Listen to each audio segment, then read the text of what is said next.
Ողջույն սիրելի հայրենակիցներ, եթերում Նոյանտապանն է։ Եվ այժմ մենք զրուցել ենք սոցիոլոգ վերլուծաբան պարոն Կարեն Սարգսյանի հետ։ Ողջույն եմ պարոն Սարգսյան։ Շնորհակալ եմ, որ ընդունել եք հրավերը, ուրախ եմ ողջունել ձեզ մեր ստուդիայում։ Պաշտպանության նախարար Հայաստանի Պապիկյան,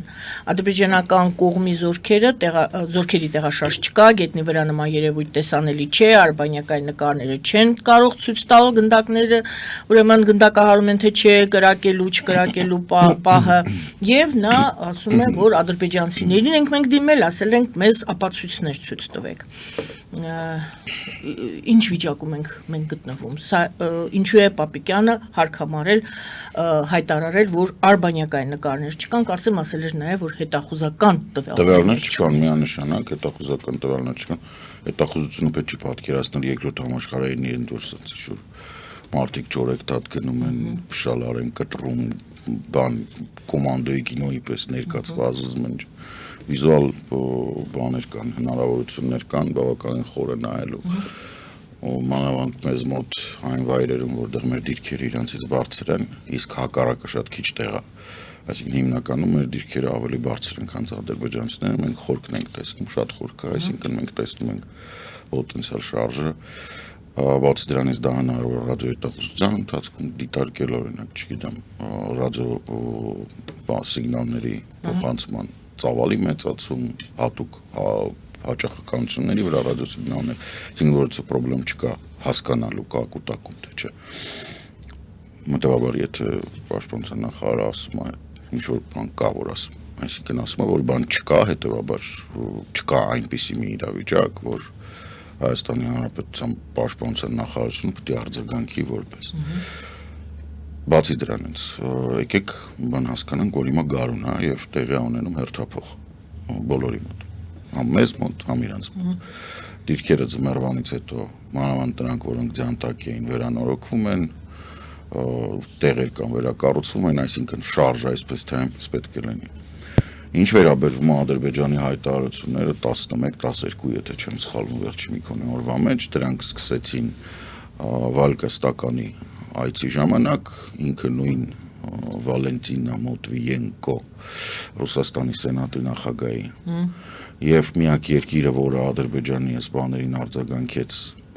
մեջբերելով Ադրբեջանի խոսքերը, դա Ռուսաստանն էր, ինչը ընդհանրապես գաղտնիք չի բոլորիս համար, բայց սա պետք է ֆիքսվի եւ հնչի, որ այս ամբողջը անհրաժեշտ է բացառապես Ռուսաստանին, որպեսզի ոչ մի պարագայում խաղաղության պայմանագիր չկնքվի, եւ ես ասեմ, որ նա սրա պատճառը, որի մասին արդեն ասել եմ։ Արևմտյան երկրների եւ մեծ հաշվով ամբողջ աշխարհի ողջունի խոսքը այս դեռևս չստորագրված պայմանագրի զուտ տեքստի հաստատման հիմնված էր նրա վրա, որ առաջին անգամ Խորհրդային միության փլուզումից հետո Խորհրդային միության տարածքում տեղի ունեցել դիվանագիտական գործընթաց, որը եկել է ինչ-որ շոշափելի արդյունքի առանց Ռուսաստանի մասնակցության։ Ռուսաստանի մասնակցությունը եղել է զրոյական, process-ը սկսվել է Պրահայում եւ Պրահայից շարունակվել է։ Սա Ռուսաստանի համար ոչ միայն ապտակա, այլ, ասենք, չգիտեմ, ոնց ասեմ, ձևակերպում, որ ինքը այլևս գոյություն չունի, որպես նույնիսկ տարածաշրջանային գերտերություն։ Տարածաշրջանային գերտերությունը, առանց որի խաղաղության պայմանագրի տեքստը ստեղծվում, հաստատվում եւ պատրաստվում ստորագրման, այսինքն մնում է ֆիզիկապես այդ ստորագրությունը դրվի, ինքը տարածքային գերտերություն չի, ինքը ուղղակի հարևան երկիր է։ Սա առաջացրել է կատաղություն, քանի որ Իլհամը շատ կախված է բանից Պուտինից, հետևաբար Վալկաստականի մեսիջը եղել է այդ։ Ես ուզում եմ ֆիքսեմ, որ շատ դրական Հայաստանի համար մի փաստ ռուսական բարձրաստիճան պաշտոնյաները օրիորդ անգամ Ադրբեջան գնում են, իսկ Հայաստան չեն գալիս։ Սա շատ կարևոր է։ Սա նշանակում է, որ իրենք չեն կարողանում նույնիսկ դիվանագիտական կամ բան ճանապարհներով ճնշում գործադրեն Հայաստանի վրա, բարձրադա այս իշխանությունների արածնա ինչ որ չափով, բայց հիմնականում դա արևմուտքի աջակցության շնորհիվ է, որ կարողանում ես ասես, որ չեմ ընդունում կամ այտենց ինչ-որ բան չկա։ Բայց իրանք գնում են Ադրբեջան, ստեղ չեն գալիս։ Իսկ այս պայմանագրի տեքստը եւ այս պայմանագիրը, որը պարունակում է Ալմատայի 91 թվականի հռչակագիր, որը ավտոմատ կերպով ստանում է 21-րդ դարի նոր կյանք, Ռուսաստանի համար մահացու է, որովհետև դա նշանակում է, որ ստեղծվել է նախադեպ, այդ նախադեպը 91 թվականի սահմաններն են, հիմա ուշադիր մի անցենց նայում ենք Ռուսաստանից արևմուտք, տեսնում ենք, որ Ուկրաինայի սահմանները եւս ֆիքսված են եղել Ալմատայի հռչակագրով եւ դրանից հետո կնքված բոլոր պայմանագրերը ոնց որ թե պայմանագիր, համաձայնագիր, բան ջրվում է, որտեղ մենք դրանից հետո ունեցել ենք, չգիտեմ, այնտեղ բան Սինադաթար, հետո ինչ-որ տիպի բանակցություններ, հետո եւ այլն, բայց այդ ամեն ինչը խաղից դուրս է, բոլորը վերադարձել են 91 թվականի, այսինքն Սովետական միության անկմանը։ Եվ այս փաստը եւ այս նախադեպը լինելու է սեղանին, եւ սա բունկերային առնետը լավ էլ գիտի, որ սա իր սեղանին դնելու են, երբ որ ինքը սկսի Ուկրաինայի հետ բանակցել։ Եվ իրան ասել են եղբայր, ստեղ եղել է կոնֆլիկտ, ձեզ մոտ այս կոնֆլիկտը սենց է լուծվում, նախադեպը կա, հեծանիվ մի հնարեք, հեծանիվի թեման մի քաղաքականացրեք կապ չունի ստեղ։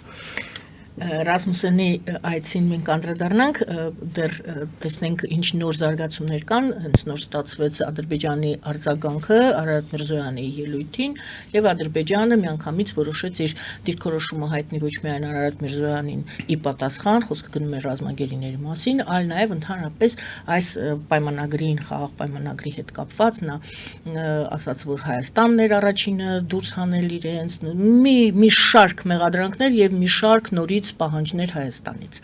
Չեմ ուզում բոլորը թվարկել, բոլորս անգիր գիտենք, դրան պետք չի թվարկել, ես անգիր չգիտեմ, բայց պետք չի թվարկել, չէ՞։ Չէ, իմաստ չունի։ Ինչու գիտենք անգիր, որովհետև նրանք անընդհատ են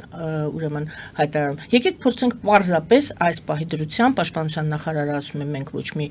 զորքերի տեղաշարժ չենք տեսնում, ոչ մի խնդիր չենք տեսնում, մենք չենք գնդակոծում, մենք հերքում ենք, Ադրբեջանը շարունակում է այս ֆոնին իդեպ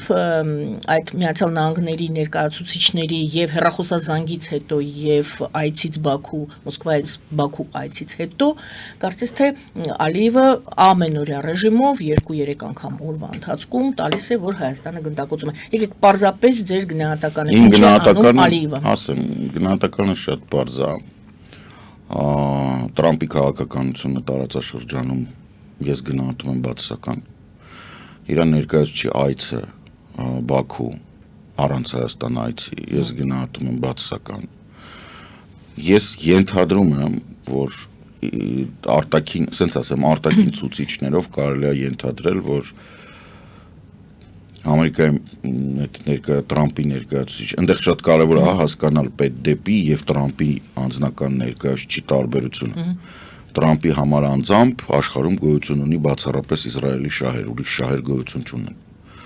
Նույնիսկ Ամերիկայի շահերն ինքը հետ գցում։ Գոյություն ունի բացառապես Իսրայելի շահեր։ Իր ասապական գրպանը եւ Իսրայելը, այլ շահ ինքը չունի։ Դրա համար իր ներկայացուցիչները եթե միտեղ խառնված են, դա բացասական է բոլորի համար, բոլոր կողմերի,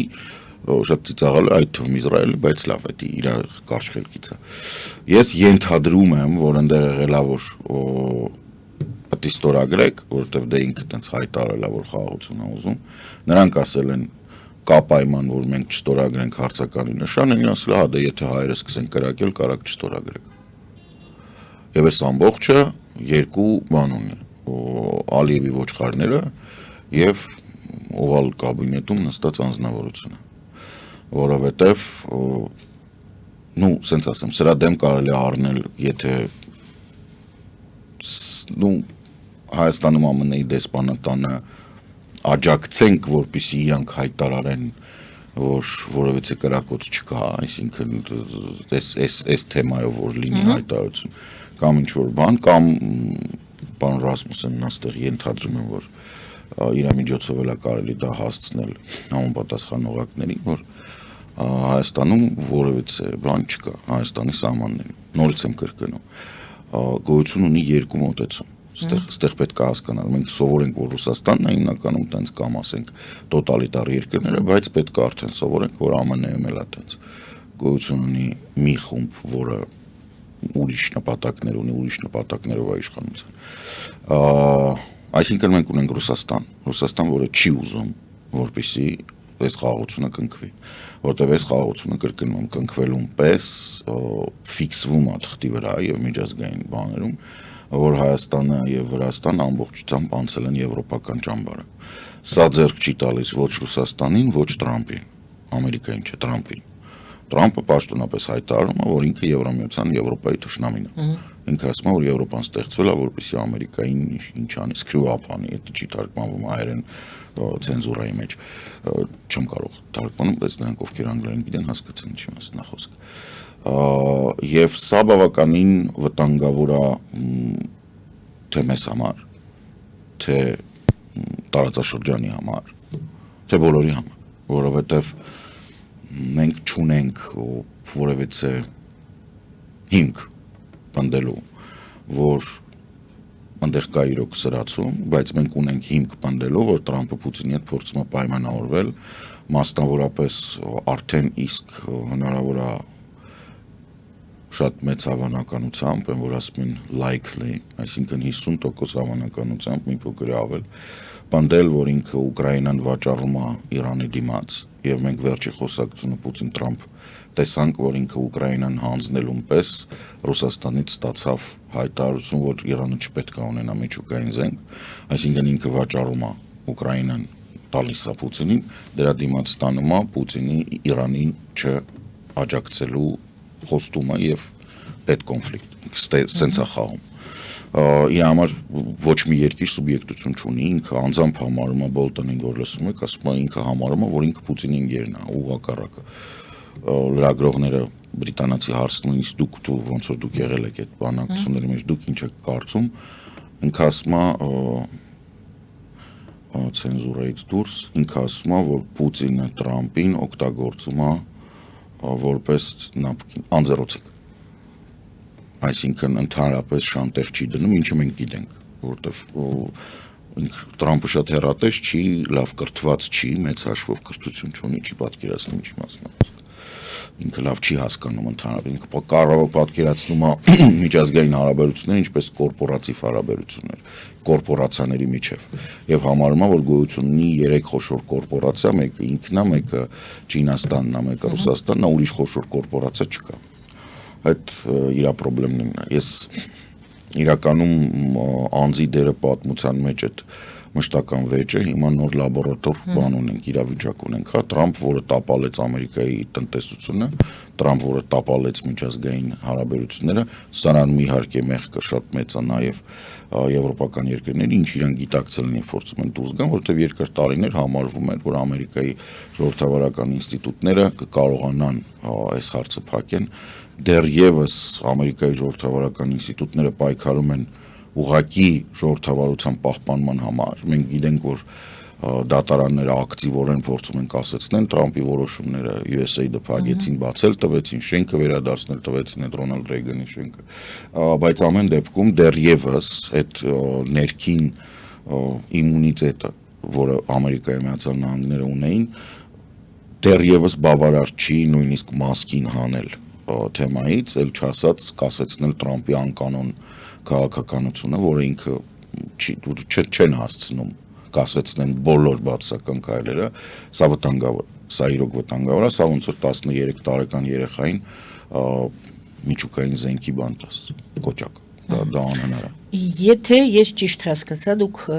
ասացիք, եթե ոչ դուք ինձ ուղղում եք, որ Ալիևի այս գործողությունները համաձայնեցված են Միացյալ Նահանգների հետ, այս հայտարարությունները, քանի որ ես ուզում եմ, որ դուք ինձ հերքեք, բայց ավելի ճշգրիտ ներկայացնեք այդ ձեր դիրքորոշումը եւ ձեր կարծիքը, եւ քանի որ եւ Միացյալ Նահանգները եւ Ռուսաստանը այսքան չեն ողջունում Հայաստանի եւ Ադրբեջանի միջև խաղաղ պայմանագրի կնքումը, ապա Տրամփը ինչ որ աչքերը փակում է։ Տեսեք, շատ կարևոր է, շատ շնորհակալ եմ, որ հարցի ձևակերպումը տենց արեցիք։ Ամերիկայի Միացյալ Նահանգները ողջունել են եւ պահանջել են ստորագրել։ Չի ողջունում Տրամփը եւ իր աշխատակազմը, դրանք տարբեր բաներ են, սա մեկ, որովհետեւ Եվրոպայի դերն է մեծանում։ Երկու, իրանք ոչ թե դեմ են այս պայմանագրին, այլ ես ասում եմ հետևյալը. ըստ արտաքին ցուցիչների, ես չգիտեմ ինչ են խոսացել, բայց ըստ հաբրգացության Ալիևի, երևում է, որ իրա այն բանին, թե ես չեմ ստորագրելու, իրան ասել են դու կարաս չստորագրես մենակ, եթե Հայաստանը քո վրա հարձակվի։ Եվ ինքը ապահովում է այս տեղեկատվական ֆոնով, որ Հայաստանը իր վրա հարձակվել է։ Մենք գիտենք, որ Տրամպը բացահայտ հիմարություններ է դուրս տալիս, ամբողջությամբ ռուսական նարատիվով, եւ ես ենթադրում եմ, որ մարդիկ, օրինակ Տուլսի Հաբարդը եւ այլն, որոնք ամբողջական ռուսական նարատիվ տանող իր սեղանին դնող են, այս բաները, որոնք որ Ռուսաստանում տարածվում են, որի մասին խոսում է Մարիա Զախարովան, որ Հայաստանը կրակել է, որ հրետանիա օգտագործե եւ այլն, այս դրվելու է Տրամպի սեղանին։ Եվ հետո ինչ որոշում եք Դե բեդով լաթը։ Հիմա այս իրավիճակում։ Չէ, տեսեք, ախր դուք հիմա բերում եք ինչի, ինչ որոշում ա կայացնելու։ Ես չգիտեմ Ես հետո դեպի Սյունիք եմ բերելու։ Ես չգիտեմ ինչ որոշում ա կայացնելու։ Ես ձեզ ասում եմ, ես հետախուզությունն եմ, ես չգիտեմ, ես իրակ ամեն մի հիմարի գլխի մեջ չեմ կարողանում մտնել։ Ես կարողանում եմ իրենց ասածը, արածը վերլուծեմ կամ post-factum, կամ ասեմ տենդենսը սա է։ Հիմա տենդենսը կներեք ներող եղեք, մի զայրացեք, Սյունիքի հարցն եմ բարձրացնելու, ինչու, որովհետև դուք ասացիք, որ եթե էլի նորից ճիշտ եմ հասկացել, Միացյալ Նահանգները ամեն ինչ անում են Իսրայելի սրտով որպեսզի լինի։ Դե Իսրայելի սրտով էլ, Իսրայելն էլ անում է երևի թե ճիշտ եմ ասում, թե ոչ, ամեն ինչ որ Ալիևի սրտով լինի, կարելի է ասել թե ոչ, շարունակենք, ոչ։ Չէ, ես հենց այդտեղ կանգնում եմ։ Ոչ, Իսրայելը ոչ մեկի տեսեք, եթե Տրամպի համար Իսրայելի շահերը բոլորից կարևոր են, ապա Իսրայելի համար Իսրայելի շահերին հավասար շահ չկա նույնիսկ։ Էլ չասած Ալիևը իրանց համար գործիք է։ Ընդ որում, հիմա այդ գործիքի ազդեցությունը բավականին նշանակությունը բավականին փոխվեցել է, որովհետև Իսրայելը կարևոր էր Բայդենի ադմինիստրացիայի ժամանակ, երբ ասել եմ դա, իսրայելական կործանիչները միտեղ պետք է նստեին, երբ որ գան հասնեն, աշխատեն Իրանի վրա, անհրաժեշտության դեպքում ինչ որ մի հատ տեղ պետք է լինի, որտեղ իրենք ասենք վնասված լինեն, բանն կարողանան նստել։ Բաց դրանից ընդեղից հետախուզություն, ռադիոհետախուզություն է իրականացում, դե Կասպից ծովն է, Կասպից ծովը հնարավորություն է տալի այդ Գիլանի բան, պարսկական այդ մասով, ափով հետախուզական օպերացիաներ իրականացնել, նույնիսկ, չգիտեմ, ինչ որ ագենտներ տանել իջացնել, որովհետև իրականում, օրինակ, բոլորը չեն ֆիքսում, բայց Ադրբեջանը ունի 6, եթե ես չեմ սխալվում, 6 սուզանավ Կասպից ծովում, որոնք Բաքվում են կանգնած եւ ակնհայտ է, որ այդ 6 սուզանավը հիմնականում դա ոչ թե բանն են սուզանավերն են, որոնք նավեր են ոչնչացնում, սուզանավերն են, որոնք բան են անում, ռազմական օպերացիաներ, գաղտնի օպերացիաներ իրականացման համար, այսինքն թաքնված գալիս ես մինչև ափ, ընդեղից ակվալանգով քո ուզած ագենտներին բացես տողում, հետո սկան վերցնում ես իրենց, այսինքն սա այն է ինչի մասին որ պետք է խոսել, ակնհայտ է, որ Իրանը չունի հակասուզանավային պաշտպանություն Կասպից ծովում, որովհետև ոչ մեկի մտքով չէր անցնի, բան, չի երևում, չկա այդպես բան։ Սա ինչի համար է Իսրայելին Ադրբեջանը, բայց սա ամենևին չի նշանակում, որ Իսրայելին անհրաժեշտ է ուժեղ Թուրքիա։ Իսկ ուժեղացնել Ադրբեջանը, տեսեք Ադրբեջանի հախից եկողը բացառապես Հայաստանն է։ Մեծ հաշվով նաև տենց ինչ-որ այդ բանի։ Ինչով հախից գա։ Ցանկացած բանով։ Այսինքն եթե հիմա կոպիտ ասած մեզ տրվող զենքը չկասեցվի, Ադրբեջանը կպատրեն как տուզիկ գրելկու ոնց որ ասում են։ Այսինքն այնտեղ բանակ չկա մեծ հաշվով։ Թուրքիան, եթե Իսրայելը չի խառնվում, եթե Իսրայելը հետախուզական տվյալներ չի տալիս, Թուրքիայի հատուկ ջոկայիններն են մենակ, որտեղ Թուրքիան ուղիղ չի կարող մտնել այդ կոնֆլիկտի մեջ, դա դժվար չի։ Մեծ հաշվով Ադրբեջանի ռազմավարական երկարաժամկետ ոչնչացումը դա երկու հատ խողովակ է, որոնք շատ մոտիկ են մեր դիրքերից անում, իրանք մեկ դրա մասին ասում են, հայերը հեսա կտան, որ մի օր կտան կջարդենք, բա ինչ կանենք։ Այսինքն մենք տեսնում ենք ուկրաինական պատերազմում, ոնց կարելի է վառելիքային այդ ենթակառուցվածքներին հարվածելով երկիրը բերել կզածնել։ Հիշեցնեմ, որ օրինակ Ադրբեջանի տարածքում նավթամշակող գործարան չկա, իրանք ամբողջությամբ կախված են պահեստներից, իսկ պահեստները շատ այնց շուտ հասանելի են եւ ինչպես ցույց է տալիս ուկրաինական գուրը շատ հեշտ վնասվում են ու երկար վառվում են։ Այսինքն այդ վիճակն է, որ հա մենք անհրաժեշտության դեպքում կարող ենք տնտեսապես Ադրբեջանի, որտեղ 80%-ով կախված է նավթից եւ գազից։ 80%-ով։ Դա նշանակում է, որ ասենք, եթե 1 ամիս նավթամուղ Ռուսաստան չի, մի հատ է, մի թել է։ Եթե ասենք մի հատ ճնշումային կայան, կոմպրեսորային կայան վնասվի ու 1 ամիս ասենք նավթը ու գազը չգնան, Ադրբեջանը խնդիր ունենա։ Եվ սա մասն Ադրբեջանը գիտի, սա ինչով կարան քաղաքից գանք։ Հիմա ինչը կարևոր Իսրայելը տեսնում Էրդողանը ակնհայտորեն Սիրիան այս մասը կարողացավ վերցնել, հիմա իհարկե պայքարագնում քրդերի դեմ, հիմա այնտեղ երևի կանրադառնանք պայքարագնում այդ հանրապետականներին վերացնելու, հա, եւ մեծ հաշվով, քանի որ ուժերը, որոնք եկել են իշխանության, եւ Իսրայելը դա տեսնում է, դրանք ոչ մի բանով չեն տարբերվում Հեզբոլլայից եւ Համասից, այսինքն նույն աբեկչական բաներն են Ալ-Նուսրանա, ուղղակի սրանց մեջ կետը կանգնած է Էրդողանը, որը կանգնում ասում է Երուսաղեմը իմն է, դա իմ Օսմանո քաղաքն է եւ այլն, Իսրայելի համար սա վտանգավոր է։ Եվ Իսրայելը չի ուզենա, որ Թուրքիան, Իսրայելը եւս չի ուզենա, որ այդ Սելջուկ բոլշևիկյան հրեշը առաջանա։ Սելջուկ բոլշևիկյան հրեշը այդ նշանակում է, որ ասենք Պոլսից մինչև Հրեն, ուր Չինաստան, Խաբարովսկ, Յակուտսկ այս ամբողջ բանը իրար միավորել։ Այս սրաբագին կանգնած է Հայաստանը։ Հայաստանն է փակում այդ ճանապարհը մեծ հաշվով, որովհետև Իրանն չի ուզում, ակնհայտ։ Իրանը չի ուզում, Հայաստանը չի ուզում։ Եվ ստեղ է որ բալանսը միշտ պահվում է։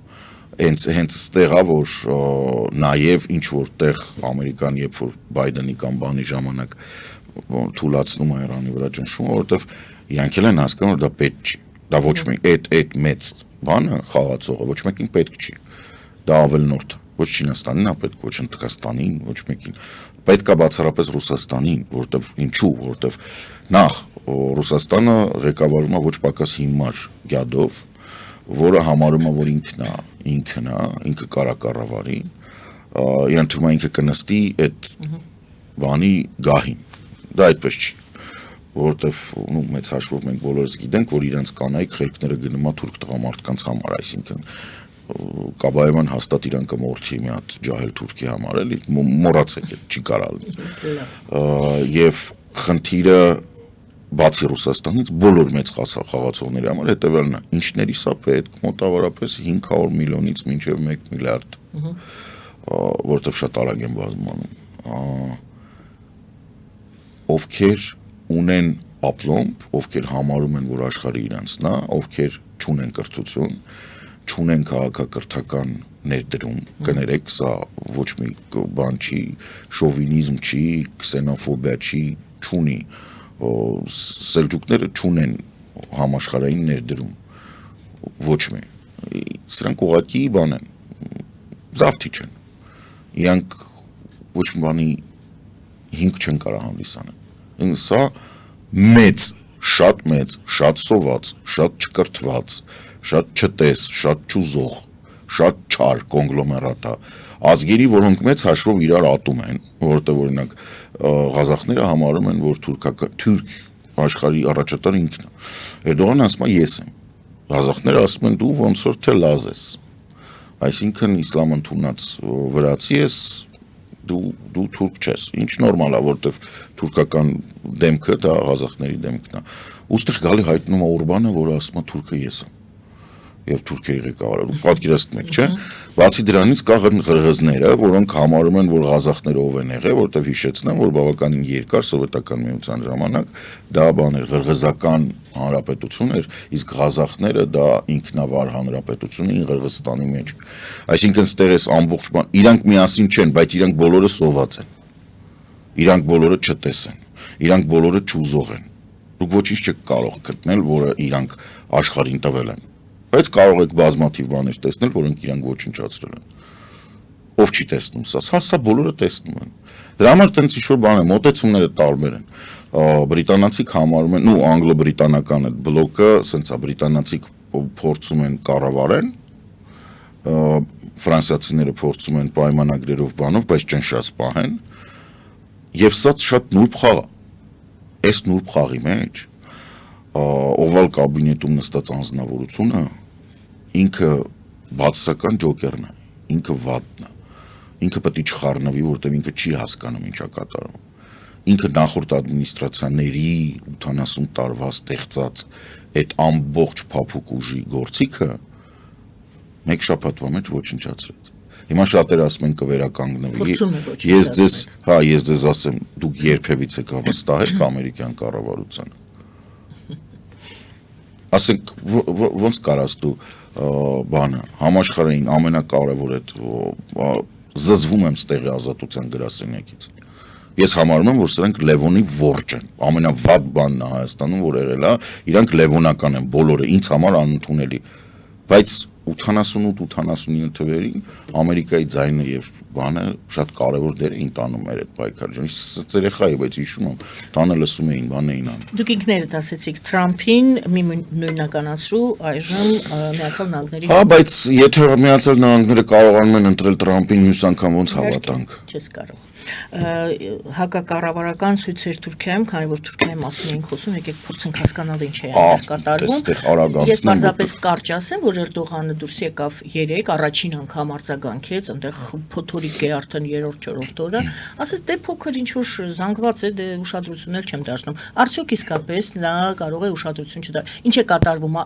կա կարծիք, որ հենց Էրդողանն է դա հրահրել, կա կարծիք, որ անգամ Միացյալ Նահանգներն են հրահրել։ Տեսեք թեման իմ իմանալով ինչն է, գոյություն ունի Թուրքիայում մի իրավիճակ, որ Էրդողանը հասկանում է, որ պարտվում է, բազմից խոսացել ենք ձեզ մոտ, ինքը վերջին ընտրությունները տեղական ինքնակառավարման մարմինների պարտվեց։ Մանսուր Յավաշը Անկարայի քաղաքապետը եւ Իմամօղլուն, որը Ստամբուլի Պոլսի քաղաքապետն էր, իրանք առաջատարներն են այդ հանրապետական կուսակցության, որը մեծ հաշվով բոլոր հարցումներով արդեն առաջին տեղն է զբաղեցնում կայուն։ Հիմա հարցը հետևյալն է. Էրդողանին անհրաժեշտ է մնալ իշխանության։ Ինչու՞։ Էրդողանին անհրաժեշտ է մնալ իշխանության, ինչպես եւ բոլոր ավտորիտար ղեկավարների, որովհետեւ ինքը գիտի, որ ինքը նստելու է։ Կամ իր բարեկամների երեխեքի ձեռից սաղ կվերցնեն, եթե իշխանությունը փոխվի։ Որտեւ ինքը տենց արել է, եւ սրանք էլ հետ են ֆրոցնելու, անելու են։ Ինչպես Նետանյահուն ամնում իշխանության ամեն ինչի գնով, որտեղ ինքը գիտի որ կնստի։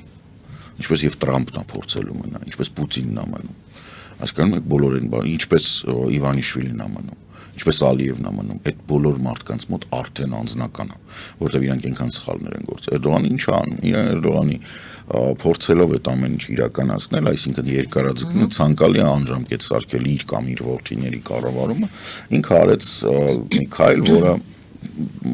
Բախչելին գոյություն չունի Էրդողանի մինյոնն է։ Ասեց եկեք Օջալանին բաց թողենք։ Օջալանին խոսեցրին, Օջալանին ասցին, ասա թող քո մարդիկ զենքը դնեն, այնտեղ ինչ որ մարդիկ հայտնվեցին, որոնք անշուշտ KPK-ի անդամ էին, բայց հայտնի չի թե իրենց ազդեցությունը եւ արդյոք իրանցից բացի ազդեցիկ մարդիկ։ Ասին, համաձայն ենք, զենքը վայր ենք դնում։ Սա ինչի համար է պետք, սա պետք էր, որպեսզի սահմանադրական մեծամասնությամբ իրանց պարլամենտում անցկացնի սահմանադրական փոփոխություն, որը թույլ կտա վերադարձնել պարլամենտական վարչապետական համակարգը, որտեղ որ սահմանափակված չի ինչքան կարող ինքը մնա իշխանության։ Սա լրիվ նորմալ իրավիճակ է, որը որ դու բան ես անում քաղաքական պայքարի մեջ։ Պրոբլեմը եկավ նրանից, որ իր կողմնակիցների մի մասը զգալի ազգայնականները, որոնք որ իրան աջանդակում բացի այդ մինյոն Բախչելիից, բավականին մեծ զանգված գործգայլերի, որոնց ինքը դիմել էր օգնության, երբ որ ինքը Գյուլենի դեմ էր պայքարում, եւ հանրապետականները բոլորը դեմ էին դրան։ Ոչ թե քրդերի հետ պայմանավորվելու, այլ այդ իրավիճակին իրանք պահանջում էին հանրաքվե, որովհետեւ բոլորը մանավանդ հանրապետական կուսակցությունը երևի 2 տարի է 1.5 տարի հաստատ պահանջում է ընտրություններ, որպեսզի լինի ռեպրեզենտատիվ նորմալ պարլամենտ, որտեղ հիմա ասում է պարլամենտը չի համապատասխանում բնակչության իղձերին։ Ինչա պետք։ Դրա համար պետք է, օքեյ, Էրդողանը կամ պետք է ասեր եկի կանենք բան, հանրաքվե եւ փոխենք սահմանադրությունը, կամ ինքը պետք է մի կերպ պարլամենտում աներ։ Որպես ինքը պարլամենտում աներ եւ դա հալած յուղի տեղ անցներ, ինքը պետք է մի բան կազմակերպեր, որպես վարկանիշը բարձրներ։ Քրդական հարցի լուծումը եւ Սիրիայում այդ բաները առաջի հայացքից կարող է լինել։ Եվ ամեն ինչ նորմալ կլիներ, եթե Լաթակիայում չլիներ ջարդեր, որը ավտոմատ բերեց միջազգային հանրության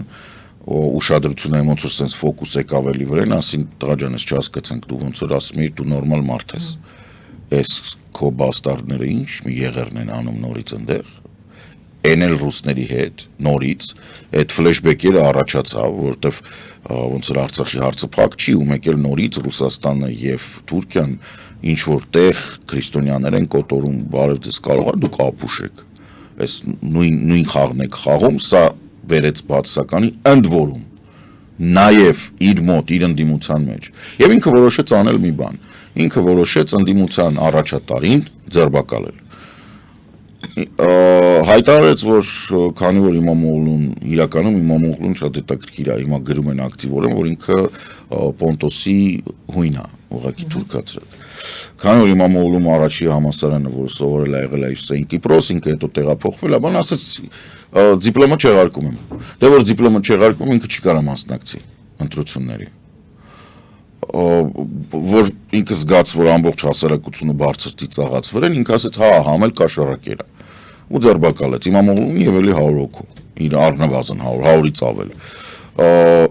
Սա ավտոմատ վերեց դժգոհության, բայց պետք է հասկանանք ինչ սկզբից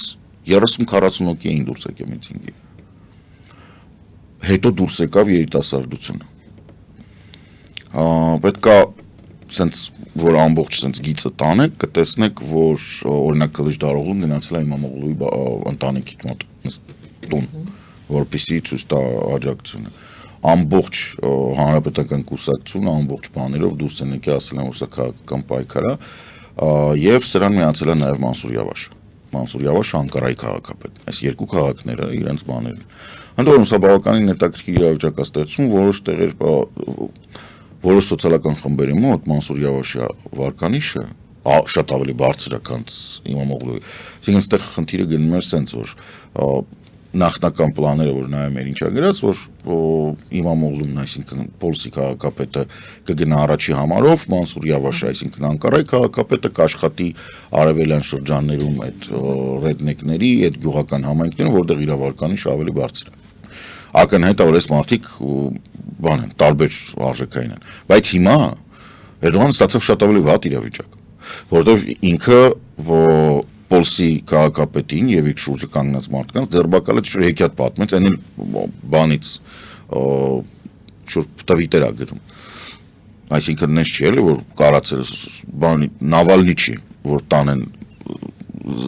կորցնեն, ասենք հյուսիսներում, ի վերջո Թուրքիա, բան չի։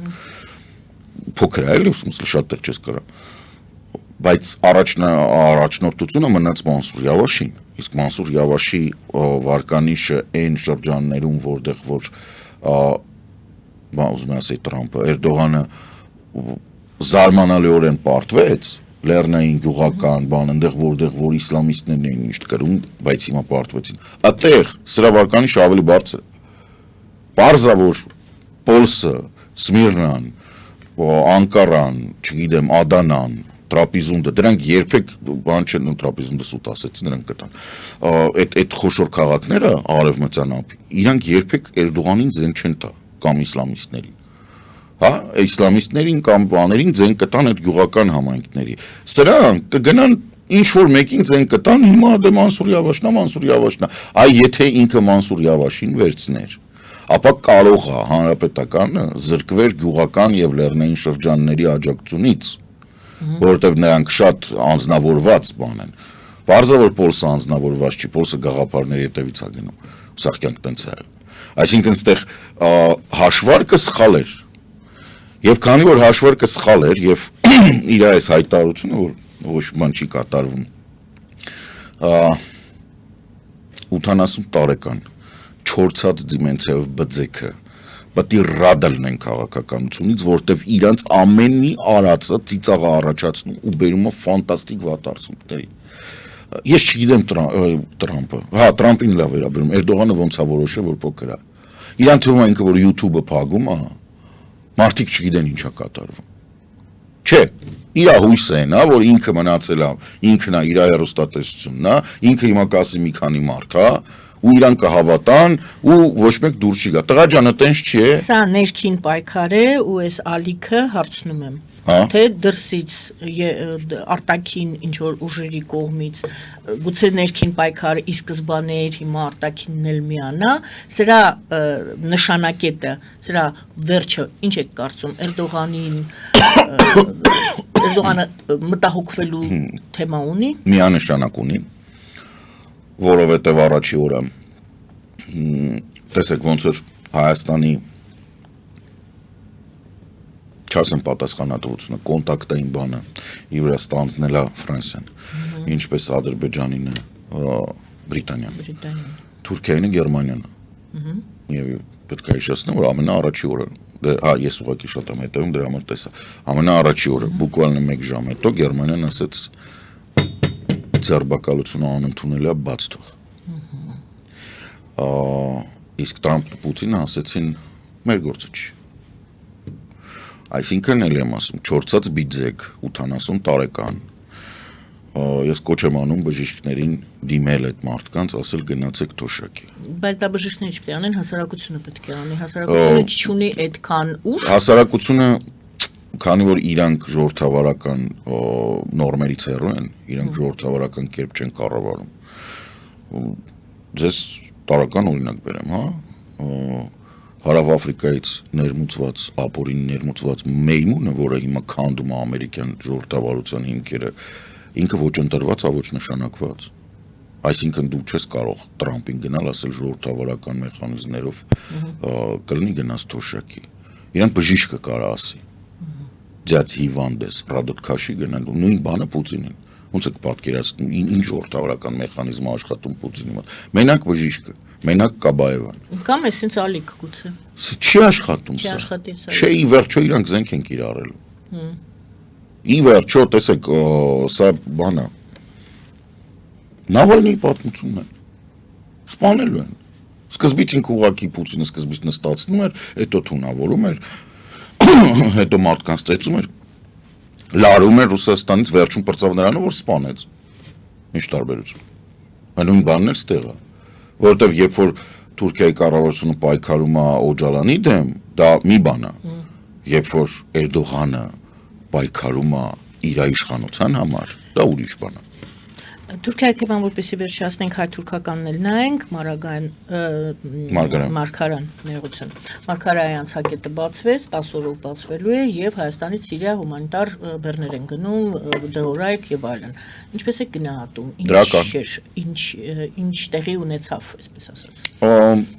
Տեսեք, մենք օրինակ շատ հաճախ խոսում ենք, որ Ֆրանսիայում կա կոնսենսուս։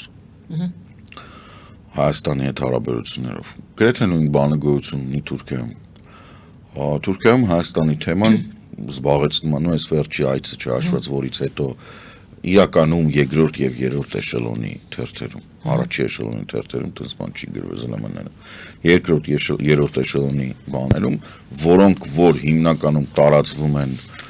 բավականին բարձր ինտելեկտով մարդկանց մեջ, քաղաքներում,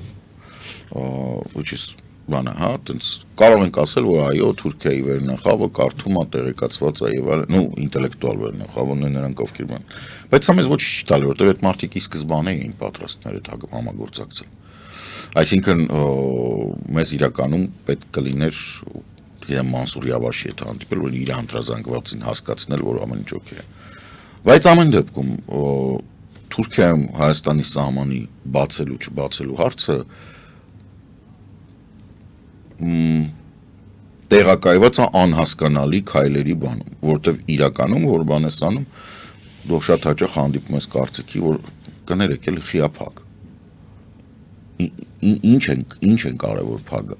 Ու այդ հարցը սենց գնալով ինչ կապ ունի Ադրբեջանը մեր սահմանի հետ։ Ըստ մենք Հունաստանի հետ կանանք իրար վրա կրակենք, սահմանը բաց է, ինչ ա եղել, չի ապա։ Մենք ենք հարցնում, բայց Թուրքիան է Ադրբեջանով իրանք են հարցնում։ Գոյություն ունի։ Արտնացել են, հասկացել են, հա։ Իրանք միշտ են հարցրել, ուղղակի այնքան փոքր է այս հարցը, որ ասենք նույնիսկ որ նստեն 4 ժամ քննարկեն, կարող է հարցին տեղ չմնա։ Հասկանում եք։ Կա Էրդողանը նախորդ Էրդողանի բան կաբինետում կային մարդիկ, ովքեր Ալիևը պրոստը ֆինանսավորում էր։ Բացի դրանից այդ գյուլենականների փորձը 16 թվականին որ եղավ, այնտեղ Ռուսաստանի հետ հարաբերությունները փոխվեցին Էրդողանի։ Եվ ինքը տենց արդեն մտերմացավ։ Հիմա էլ եմ ասում, չորցած բիձեքի բաները այդ թիմը Պետք է բիսեդքում նարդի խաղան, կեղտո դերետ լսեցես բանն ստեն իրար հետ խոսան, բա դու խի սենց արեցիր, բա հիշում ես Զելենսկին եկավ վրեդ գոռաց կայֆավատեղը, բա դու վրեն գոռացիր։ Իրանք սես բաներ պետք է անեն։ Իրանց պետք է մեկուսացնել ու տանել մի տեղ ծերանոց։ Էլ եմ կրկնում։ Տրամփ, Պուտին, Էրդողան, Նետանյահու, էս աբշերոնցին էլ չի խանգարի, Տուրադքաշին դե։ Եթե ուզում է Նիկոլը կարա գնա հեծանիվ քշի իրանց հետ։ Այդ Մարագայի Մարագը ինչ է ասում։ Այդ մեկը աշխատելու է, Մարգարայի աշխատելու է։ Մեկը աշխատելու է։ Մեկը աշխատելու է, ոմանք մատնանշում են, հիշեցնում են, որ Ֆրանսիան դիմել է իր քաղաքացիներին, ասել է անհապաղ Իրանից դուրս եկեք, ասում են գուցե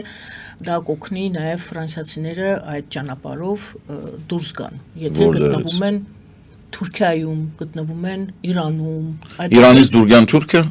Թուրքիայից Հայաստան, Հայաստանով դուրս։ Ինչի համար Թուրքիայից դուրս եկան ժողովուրդ, Թուրքիան բան է, ինձ չի որ եթե չեմ սխալվում, Վանից նույնիսկ բան ռեյս կար Մարսել։ Թե չկար։ Հա, էական չի, բայց ամեն դեպքում հա ոչ մեկ չի ցանկանում։ Մատնանշում են, ասում են, որ Իրանում էլ։ Տեսեք, Իրանի հարցը մի փոքր ուրիշ է, որովհետև էլի եմ ասում, Տրամփի համար գոյություն ունի մենակ Իսրայելի շահ։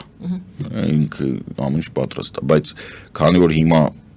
այն որը խոսում է Ադրբեջանը խիելի էական չի։ Ինչ այդ կործանիչների հարցը էական չի էլ Իսրայելի համար, որովհետև հիմա ինքը ունի Ամերիկայի աջակցություն։ Եվ ինքը կարա Իսրայելից թռնի, խփի Իրանին եւ վերադառնա ամերիկյան բազաներ։ Կաթարում, Քուվեյթում, Իրաքում Կարիք չկա էլ գնալ Ադրբեջան, էլ հետ եմ ասում, դրա համար է տենց մի քիչ բան։ Ինչ վերաբերում է Իրանին խփելուն, ես մնում եմ իմ կարծիքի, որ տեսեք, ինքը նույնիսկ հութիներին խփեց Տրամփը։ Եվ մատով թափվեց Իրանի վրա, ասես։ Ինձ թվում է, դուք դրա վրա եք ուշադրություն, ինչ լավն է, չէ՞, մեր տեղեկատվական ֆոնը։ Իսկ դուք ոչ մեկ չմիացավ իրեն։ Ոչ մեկ չմահացավ։ Ոչ մեկ չմիացավ իրեն։ Չմիացավ, այո։ Առաջին անգամ 45 թվականից, նույնիսկ ավելի շուտ, 42, առաջին անգամ, որ Ամերիկայի Միացյալ Նահանգները ռազմական օպերացիա են իրականացնում, որի վրա ամբողջ աշխարհը փաթաթած ունի։ Ուղղակի թքած ունեն դրա վրա, ինչ ուզում ես արագ, ուզում գնա մեռի։ Ոչ մեկ չմիացավ։ Սա էսն է, որ ասում եմ, դու շատ երկար կարող ես կառուցել քո բարի համբավը ու կորցնել 30 օրում։ Առաջին անգամ ես լիքը մարդ չի նկատի ինչ ակա, սա ֆանտաստիկ է։ Նույնիսկ Վիետնամը Ավստրալիան պաշտոնապես միացավ ու մասնակցեց։ Եվրոպայից գալ մի մասը դեմ էր, բայց Ավստրալիան կապել էր մասնակցում էր։ Ինքը մենակ չէր Վիետնամը։ Իսկ այստեղ ինքը մենակ։ Լրիվ։ Եվ Իրանի թեման էլ Հետևաբար Իրանի վրա եթե ինքը փորձի հարձակվի, ես խիստ կասկածում եմ, որ չեկեք չասում։ Ինչ որ այսպես անուղակի ակնարժներ համենայն դեպս արվում։ Տեսեք, ես դες ասեմ ինչի եմ ես համարում սա վտանգավոր Իսրայելի համար, որ մարդիկ բան չանեն, էլի Հավայի վրաս բան չանեն հակասեմիտություն։ Կա երկու հոգի։ Մեկը Նետանյահուն է, հանցագործ եւ ռազմական հանցագործ Հաագայի տրիբունալով։ Մյուսը բավականին ոչ հեռատես Ամերիկայի Միացյալ Նահանգների նախագահ։ Ամերիկայի Միացյալ Նահանգների ոչ հեռատես նախագահ, որը փորձում է 1910-11 թվականների կամ նույնիսկ դրանից առաջվա 890-ականների մոդելով վերականգնել Ամերիկայի տնտեսություն։ Սա չի ստացվի։ Ուղղակի չի ստացվի, աշխարհն է ուրիշ, թողենք։ Բիբին որպեսի չդատվի, պատերազմներ անում։ Ինքը 3 առաջ նորից Գազայի վրա հարձակվեց։ Ընդ որում ցամաքային օպերացիա։ Այսինքն ինքը անձամբ պետք է վերացրի։ Ինչու՞։ Որովհետև ինձ թվում է ինքն էլ է հասկանում, որ ինքը Համասը չի վերացրել, բայց ինքը ուզում է հավատա, որ կվերացնի, եւ դրա պատճառով ինքը իր պետությունը ոչնչացնում է, իր մարդկանց ոչնչացնում է, որովհետև դու չես կարող ոչնչացնել Համասը, որովհետև Համասը դա Գազայի մարդիկ են։ Դու չես կարող ոչնչացնել դա։ Ինքը դրսից չի, ինքը ներսից է, ու ինչքան խփում ես ինքը այդքան ուժեղանում է։ Ես ուզում եմ հիշեցնեմ, բան կար մի հատ, Կաստրոյի ասացված կար, իրականում Կաստրոն վերցրել էր այդ մեքսիկական ապստամբներից։ Ասма բանը, որ նրանք մեզ թաղում էին հողի մեջ, բայց չգիտեին, որ մենք եգիպտացորենի հատիկ ենք։ Այսինքն, երբ որ դու մի հատ Համասին ինքը եգիպտացորենի հատիկա դու իրան գցում ես, ինքը աճում է մեկի տեղը 10։ Այդ բանը իրականում Կաստրոյի շիրմաքարն էլ է այդ բանի տակ դրած, այդ իր շիրմաքարին է գրած, որ մտածում ես ինչի մասին, այո, իհարկե, դա դրա մասին, որ դու կան իրավիճակներ, երբ որ դու ինչքան խփում ես, այդքան դիմացինդ ուժեղանում է, դու թուլանում ես, դու քո էներգիան իրան ես տալի։ Սա շատ հաճախ լինում է ոչ թե նրանից, որ դու սխալ ես, ինքը ճիշտ, բայց 90% դեպքերում դա տենց է։ Դա նաև նրանից է, որ հարվածելու ձև կա, եթե ֆիզիկական ուժ ես կիրառում այնտեղ, որտեղ որ ֆիզիկական ուժ չի կարելի կիրառել, հա դու սպառվում ես։ Ես նորից եմ ասում, Իսրայելը վերջացել է։ Մենք մեր նույնիսկ ես ու դու կարող է տեսնանք ոնց է այդ պետությունը ոչնչանում։ Զրոյից ցնդում է։ Ինքը երկու պետություն է դառնալու, բայց երկու պետություն ոչ թե պատվով, այլ առանց արժանապատվության։ Այսինքն իրան նորից փրկելու են։ Սա մեկ, երկուսը։ Տրամպը այնքան է համարում, որ ինքը Իսրայել, եկեք համակից դուրս գանք։ Ուղղակի ուզում եմ հիշեցնեմ, գիտեմ, որ մեզ լսում են։ Պրոբլեմը նրանում է, որ Իսրայելը ստեղծվել է ՄԱԿ-ի որոշումով։ Իհարկե գոյություն ունեն հեքիաթներ, որոնք ինչ-որ գրքերում, որոնք որոշ մարդիկ սուրբ են համարում, բան, բացի եկավ, Աստված էս հող իրանց է տվել, եկեք այդ հիմարությունները տարգենք, հա։ Ասենք ինձ միշտ այդ բանը, թողեք, երբ որ միջազգային հարաբերություն կրոնական բանամտում Իսրայելը ստեղծվել է ՄԱԿ-ի որոշմամբ։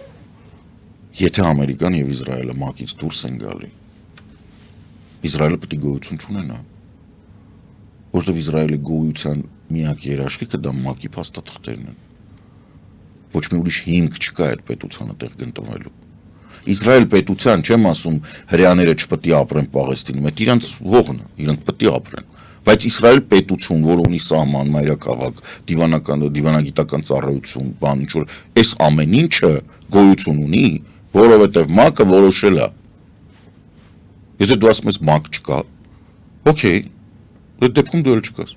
Վերջ։ Բայց ՄԱԿ-ը երկու պետություն է որոշել, ճիշտ է Պաղեստինի, իդեպ Պաղեստինի։ Այո, Պաղեստինը չի ասում ՄԱԿ-ը չկա, չէ։ Պաղեստինը ասում է ինձ ՄԱԿ վերցրի։ Իսկ սրանք ասում են ՄԱԿ-ը չկա, օքեյ, տեղերով փոխվեք։ Հարց չկա, տեղերով փոխվեք։ Ենի կարգավիճակ չունի, ինձ փոխվեք տեղերով ինք տոնը։ Հիմա ինչ վերաբերում է Տրամպը եւ Իրանը։ Ավելի հիմար պատմություն Ամերիկայի համար կամ հարձակվել Իրանի վրա, դժվար է հնարել։ Նույնիսկ գոռալ Իրանի վրա, որտեղ մի հատ լուրջ խնդրեմ կա։ Տեսեք, Ամերիկան հայտարարում է, որ իր ռազմական բյուջեն 800 միլիարդ դոլար է, որոնցից մոտավորապես 380-400 միլիարդը դա աշխատավարձ թոշակներն են։ Ամերիկյան համակարգը այնպիսին է, որ բոլոր բաների, վետերանների թոշակները, սոցիալական վճարումները, բաները Պենտագոնն է տալի, այսինքն ռազմական բյուջեի վրա են։ Կա 75 տարեկան մարդով թոշակ ստանում, այդ թոշակը այդ տեղից է գալիս։ Մոտ կեսը դուրս եկա, տակը մնաց 500։ Ուրեմն քանի որ Ամերիկայի զորքերը սփռված են ամբողջ աշխարհում, մոտավորապես 100-150 միլիարդ մինչև 200 միլիարդ ամեն տարի գնում է լոգիստիկայի վրա, որտեղ դե ասենք հնդկական օվկիանոսի կենտրոնում շուտ տեղ կա ապահովես։ Լոգիստիկ, ոչ մի կապ չունի բանի հետ։ Բացի դրանից գոյություն ունեն պրոյեկտներ, որոնք շատ թանկ են։ Օրինակ, BMX Spirit-ները բաները, Stealth ռմբակոծիչները բաները, նրանց 1 ժամը մոտավորապես $1 միլիոն արժի։ Թռիչք։ Երբ որ այս ամեն ինչը վերածում ես, այս ամեն ինչը հանում ես, թողում ես բուն զորքերի, տեսնում ես, որ կարող է իր ռազմական բյուջեն, կարող է նույնիսկ Ֆրանսիային չհասնի։ Բուն բանակին։ Ու ասեմ ինչու, որովհետև երբ որ Իրաքում օպերացիա իրականացվեց եւ եկան իր հետ բոլոր դաշնակիցները մտան, հետո Աֆղանստան մտան։ Աֆղանստանի վերջը այն էր, որ դու ամբողջ ՆԱՏՕ-ով, որտեղ 5-րդ հոդված աշխատացրել, մտել ես մի երկիր, որը ոչ պետական մարմիններ ունի, ոչ կառուցվածք ունի, ոչ բան ունի, ինչ-որ սարերով վազվզող բաներ են, մարդիկ են։ Դու, ասենք 10 տարի մնացիր,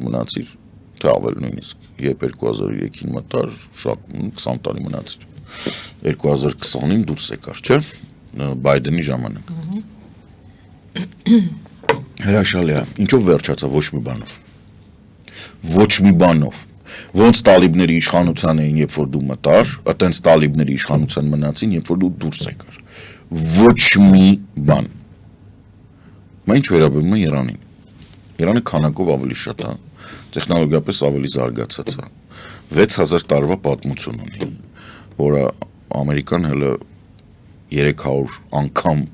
Ամերիկայից ավել, 300 անգամ։ Սովոր է, որին կարող է գան գրավեն։ Ալեքսանդր Մակեդոնացուց գիտենք գրավոր իրանց գրավում են, բան են անում, դու իրենք էլի վերականգնում են, արաբներն են գալի էլի վերականգնում են, այսինքն դու չես կարող Իրանի դեմ, դու չես կարող ոչ բան անես։ Կան դեպքեր, երբ դու չես կարող ոչինչ անես։ Հայ ազգի պատմությունը ցույց է տալիս, որ նույնիսկ եղեռնով չես կարող ստիպես ազգը մտափոխ անես։ Եղբայր կա պրոբլեմ։ Այդ պրոբլեմը Իրանի եւ Իսրայելի հարաբերությունները չեն։ Այդ պրոբլեմը Օվալ կաբինետում նստած անձնավորությունն է։ Որովհետև եթե Տրամպի աջակցությունը չլիներ, երեք Նետանյահուն չէր հարձակվի այդ մարդկանց վրա։ Իրանի վրա հարձակվել, ես ժողովրդավարության կողմնակից եմ, ես հասկանում եմ եւ ընդունում եմ, որ Իրանը կարող ունենա մշակութային տարբերություններ, բայց չեմ ողջունում այն ամբողջ ծավալը բաների, ասենք նորմերի, շարիատի, որոնք գործում են, բայց կներեք, դա իմ գործը չի, ինքը չի գալի իմ տուն ասում դու սենց արա, եղբայր իրա տան մեջ է, օքեյ, եթե խնդիր տեսնամ իմ քաղաքացու հետ կամ իմ էթնիկ բանի ներկայացուցիչ, ես այդ հարցը կբարձրացնեմ, բայց ես չեմ տեսնում այդ խնդրեմը։ Դե Թրամփն էլ տեսնում է միջուկային համաձայնագիր, ասում է 2 ամիս եմ տալիս։ Որինչ։ Իրանին 2 ամիս եմ տալիս։ Որինչ։ Ասենք տվեցիր։ Հետո ինչ ես անելու։ Խփելու ես։ Okay, որ խփեցիր, ինչով է դա պրծնելու։ Դե տան ուղակի ակնարկներն են։ Չէ, տեսեք, ես ես փորձում եմ բացատրեմ։ Չես կարող վախեցնես, որովհետև խորեն մարդը հասկանում է, ասենք, որ խփեցիր, ասենք լավ, խփեցիր, գործարանս վերացավ։ Միջուկային զենքի ստեղծումը դա տեխնոլոգիա է։ Ընդ որում Ջորջ Բուշը հերը մի անգամ շատ հետաքրքիր բան ասաց, ասաց ես վախեցած եւ ապշած եմ, որովհետեւ պարզվում է, որ սովետական միությունում 8-րդ դասարանի ֆիզիկայի գրքում գրած է ոնց սարքել միջուկային ռումբ։ Հիմա ոնց սարքելը գիտենք, տեխնոլոգիան ստացել են, մինչև 60% հարստացրել են ուրանը։ Okay։ Ինչ ես խփես չխփես։ Խփես չխփես, ինքը արդեն գիտի ինչ, գիտի ոնց։ Եղբայր նստի պայմանավորվի։ Եթե ինքը հասել է նրան, որ կարողանում է հարստացնել 60% իրականում քիչ չէ, այսպես կոչված կեղտոտ ռումբերի համար։ Ընկեր նստի պայմանավորվի, որովհետև հոպար քո հարավաֆրիկյան կապիկով դուք 4 տարով եք, լավ ասենք մի քիչ էլ սահմանադրությունը փոխեցիք, հեղաշրջում արեցիք, լավ 8 տարուց հետո սատկելու ես, արա։ քեզանից հետո, որը սենց արեցիր, Իրանի միջին բնակչության տարիքի միջին բանը, տարիքի բանը 30 չի հասնում։ Այսինքն իրանք 80 միլիոն են ու երիտասարդ։ Դու հիմա որ խփեցի իրանց երկրին։ Իրանք կսպասեն դու կսատկես, իրանք քո Իսրայելը ռետինով կջնջեն, որտեվ իրանք այդ ժամանակ լինելու են 110 միլիոն, իսկ քո Իսրայելը ոնց իրականում 4 միլիոն կա, այտենց դառնալու է 2.5, որտեվ Իսրայելի երբ որ բանենո 10 միլիոն, 10 միլիոնից 6 միլիոնը արաբ են, 10 միլիոնից 6 միլիոնը արաբ են։ Այո, այդպես է, իսկապես այդպես է։ Ռասմուսեն, ՆԱՏՕ-ի նախկին գլխավոր Մեր լավ ախպերը։ Մեր լավ ախպերը։ Հետաքրքիր ընդամենը երկու իր հայտարարությունների վրա քիչ է մնում ժամանակը, բայց անպայման պետք է այս երկուսի վրա ձեր ուշադրությունը գրավեմ եւ խնդրեմ ձեր մեկնաբանությունը։ Առաջինը Ադրբեջանի շահից է բխում ստորագրել այս համաձայնագիրը, պայմանագիրը, քանի որ այն ավելի լավ հարաբերություններ կբերի Ադրբեջանի միջազգային համայնքի միջև։ Այս սրա վրա եմ ուզում ուշադրություն դարձնենք, փաստորեն նա փաստում է, որ վատ են հարաբերությունները Ադրբեջանի եւ միջազգային համայնքի, եւ երկրորդը ճիշտ ասած ինձ համար նորություն էր, որ Ռասմուսեն գլոբալ միջազգային կազմակերպություն կա եւ նա հայտնել է, որ այդ կազմակերպությունը, այո, դա հիմա ես մարդ եմ, չգիտեի, որ եկել է եւ օգնում է ուշադրությունն է, այդ կազմակերպությունը օգնում է Հայաստանին դիվերսիֆիկացնել իր միջազգային հարաբերությունները։ Նա արդեն եղել է Իջևանում, հանդիպել է ԵՄ դիտորդների առաքելության հետ, ընդ որում շատ հետաքրքիր էր, նա ասաց, որ սահմանից եթե անգամ դուրս գան, դա չի նշանակում, որ Հայաստանից դուրս Միանշանակ, ենորը ես էլ եմ ասել, ժողովուրդ, սահմանից դուրս գալը դա պահանջ է Ադրբեջանի, որոնք մենից համաձայնվել են, ասում է սահմանին ըստ այդ պայմանավորվածության, սահմանին պետք է տեղակայված չլինեն, կրկնում եմ, եվրոպական դիտորդական առաքելությունը տեղակայված է խորը թիկունքում, քաղաքի մեջտեղը, կաֆեի կողքը, ինքը տեղակայված չի սահմանին։ Իսկ ինչ վերաբերում է իրանց այցերին, ապա ոչ մի պայմանագրով, ոչ մի կերպ դու չես կարող ազատ տեղաշարժը սահմանափակել։ Մարդիկ նստում են ավտո, գնում քշում են, ավտո ճանապարհ կա քշում են։ Կամ օֆրոդ են անում, քշում են, ոչ մեկ չի կարող իրանց արգելի դա։ Իրանք չեն տեղակայված։ Իրանք շարժի մեջ են, դա արգելված չի։ Այսինքն վերջ, այդ բարձր փագա։ Ես ասեմ, այսպես նման բաները, որոնք որ հարցազրույցի տալի, դրս ցանկացած կետ, որ ասում եք, ես այդ կետի 2-3 շրջանցման ձև գիտեմ։ Ցանկացած կետ, ինչի մասին որ խոսացել են։ Տեսեք, կետի տենց, ասենք, չգիտեմ, այն բանը ինչ էր այն ուսը պահանջը։ Հայցադիմումների կանչել։ Okay, ես ունեմ 120,000 տեղահանված մարդ։ Յուրաքանչյուր մարդ ունի իր ընտանիքի պատմություն։ Ես ունեմ նկարներ գերեզմանատների, բաների ոչնչացման, եկեղեցիների ոչնչացման։ Յուրաքանչյուրը բավարար դեպք է, որ ես մտնեմ։ Ոչ պետությունը։ Հա? Ոչ պետությունը։ Ուրիշ պետություն կարա մտնի Հաագայի տրիբունալ։ Դե ասելիքս է։ Հիմա պատկերացնում եք, հա, ասենք բանը։ Հենց հիմա Շվեյցարիան հայտարարել է, որ ինքը կազմակերպելու է ուղիղ բանակցություններ Ադրբեջանի եւ արցախցիների միջեւ։ Այսինքն արցախցիները ունեն կարգավիճակ, առնվազն Շվեյցարիայում։ Ինչ եք ուզում, ասուց կրակ եք ուզում, այս բանը, ինչ վերաբերում է Ռազմուսենին, ոքեյ,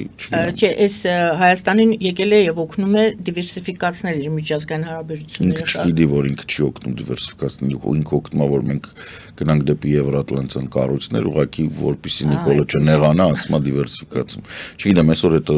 բանը կլոր սեղան կա, ես մասնակցելու եմ, այդ սաղ ձեր հարցերը գտամ։ Հրավիրված եք այնտեղ եւ վերադառնանք էլի մեր հարևանությանը, ուրեմն լավ հարաբերությունների կբերի Ադրբեջանի եւ միջազգային համայնքի միջեւ ասում է Ռասմուսենը, եթե Ադրբեջանի նախագահը ցույց տա, փաստորեն Ռասմուսենը, տեսեք ինչի վրա է մատնանշում, եթե Ադրբեջանի նախագահը ցույց տա, որ ինչպես եւ Փաշինյանը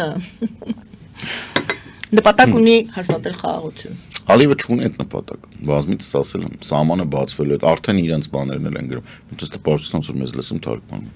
բանը, եթե ինքը խաղաղություն կնքեց, ինքը պետք է սահմանը բացի, հիմա բանը արեմ մինչև հուլիս, սահմանը բացեց ինքը կորցնում է բնակչություն, զգալի մաս, ինքը կորցնում է տնտեսական բաներ, որովհետև հիմա ինքը կարողանում է բյուջեն մսխել, ասել, որ Հայաստանը հարձակվում է մեր վրա, եւ այդ պատրվակով ձեր սոցիալականը չեմ տալի, ձեր ճանապարհները չեմ սարքում, այսի չեմ անում, այն չեմ անում։ Կրբախը բիզիմ դիր կան։ Ու վրա է ազդում Ադրբեջանի այդ հայտարարությունները, որ Հայաստանն է առաջինը մեզ վրա հարձակվել, Հայաստան պետք է գա, մեր ժողովրդին հանել է Հայաստանը, մեր ժողովուրդը հետ պետք է գա Հայաստան, ամեն ինչը Հայաստան, այսպես շուռ է տալիս, ամեն ինչը Հայաստանի վրա։ Որովհետև այդ ամեն ինչը արվում է երկու բան է։ Նախ ադրբեջանցիների, որոնք իրամոտ են ապրում եւ Ռուսաստանում շատ կարևոր է։ Գիտեն, որ Ադրբեջանն է 3 անգամ էլ այդ պատերազմը սկսել։ Կապ չունի իրանք ինչ գիտեն, իրանք կարևորը իրանք ինչին են ուզում հավատան։ Լավ։ Հետո տենց դա մենք։ Երկուսը, քանի որ այդ համատեղ Ռուսաստանի այդ օպերացիա դա արվում է, որպեսզի խաղաղության պայմանագիր չկնքվի եւ Հայաստանը բան չանի, այդ հանգիստը չստանա, եւ առնվազն Թուրքիայի հետ օրինակ սահմանը չբացվի, որը թույլ կտա Հայաստանի տնտեսությունը շնչել առանց Ռուսաստանի, հասկանում եք, այստեղ թեման որն է։ Այստեղ թեման է նա, որ հենց Հայաստանի սահմանը Թուրքիայի հետ բացվեց, մենք ունենում ենք աշխատող երկաթուղի եւ բան, ճանապարհ բեռնատարների երկուսը համատեղ Ռուսաստանի գործոնը զրոյանում է, զրո, որովհետև ինքը վերածվում է բանի, ասենք Լարսը աշխատում է, չի աշխատում, թքած աշխատում է, թե չի աշխատում։ Ես ասենք 500 միլիոնանոց շուկայի բան եմ բացում, եթե չհաշվի Թուրքիան, որ 80 միլիոն է, ընդեղ էլ նենց չի, որ ամեն ինչ բանը, մենք Եփրատից էս կողմ համարեք սաղ շուկան մերն է, ինչ կարտադրենք, ստեղ կծախենք առանց խնդրեմ։ Եփրատից էս կողմ կոպիտը ցած մեր փայնը։ Ոչ թե որովհետև սենց ինչ-որ փրտենք, թափենք բան, ինչ-որ էս սուտի ազգայնական բանը, շարժումները, որոնք անգրագետ Ռուսաստանի պատվերն են կատարում, սկի չգիտեն դրա մասին։ Տնտեսապես այս կողմը ինքը զգալիորեն տարբերվում է արևմտյան մասից։ Հայկական լեռնաշխարհում, ասենք, մենք առավելություններ ունենք, թե արտադրանքի, թե բանի տեսանք, ինձ էլ չհաշվեց, որ այնտեղ որոշ էթնիկ բաներ էլ կան, որ մենք կարող ենք իրանց հետ ավելի հանգիստ աշխատել, քան թուրքական կենտրոնական կառավարությունը։ Այստեղ բանը Ռուսաստանին դա պետք չի։ 1. Ադրբեջանին դա պետք չի։ 2. Ուղղակի պետք չի։ Իրանք փորձում են այս ամենը չտապալել, դրա հետ է կապված։ Եվ ամենակարևոր հիմա ստացվել է բախտները բերվել է ամենակարևոր ռեսիպիենտը այս ինֆորմացիայի երևի թե Տուլսի Հաբարդն է եւ Տրամպը, որին իրանք սա հրամցնելու են, որ հայերն են հարձակվում։ Ինչ որ մի պահ կարա աշխատի։ Չգիտեմ։ Ասենք մեր շոյերը հակնեն գան մեր տարած։ Հանգիստ ինչ որ մի պահ կարա աշխատի։ Ինչ ասես անեն։ Քանի որ բան չկա, ռազմավարություն չկա։ Տրամպը չունի ռազմավարություն։ Տեսեք, ես Կանադա 51-րդ նահանգ, Ալյասկա 52-րդ նահանգ, Գրենլանդիան պիտի ձերբակալենք, սաղին տանենք տուն, բանես, սրանց պիտի տանենք։ Սա նշանակում է, որ ինքը ռազմավարություն չունի։ Ինքը արագ բոլոր տեղերից փորձում է բռնի։ Իսկ իմացող մարդիկ ասում են, որ ինքը ուղղակի Օբամային է նախանձում, ուզում է բան ստանա։ Նոբելյան մրցանակ խաղաղության։ Օբաման ասում են 11 թվականին լավ իրեն բանը արե, սպիտակ տան ընտրիկին ձեռը առել, հիմա ինքը տենց փորձում է ապարոտ կխլի։